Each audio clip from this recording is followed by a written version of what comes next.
أهلاً بيكم في قناتي كوك ويت شريفة. وصفاتنا تتميز بطعم زمان للمطبخ المصري الأصيل. كفتة مشوية بإتقان على طبق التقديم الفاخر، مزينة بالبقدونس الطازج وصوص الطحين الغني منه.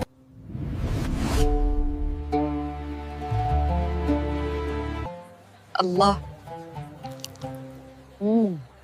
على الطعم الشرقي الأصيل. والآن نقدم لكم طريقة عمل كفتة الحاتي بالطعم المصري الأصيل.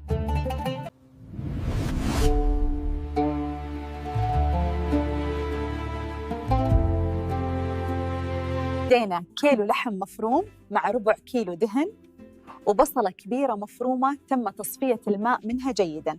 معنا أيضاً حزمة من البقدونس المفروم، الأوراق فقط، ومعنا ملعقتان من الدقيق وملعقتان من النشا.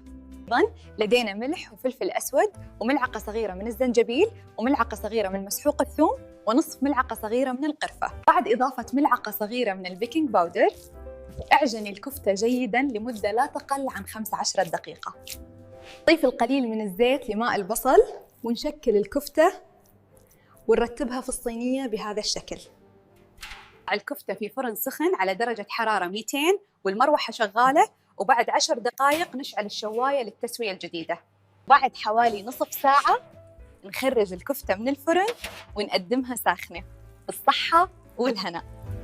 كفتة مشوية بإتقان على طبق التقديم الفاخر، مزينة بالبقدونس الطازج وصوص الطحين الغني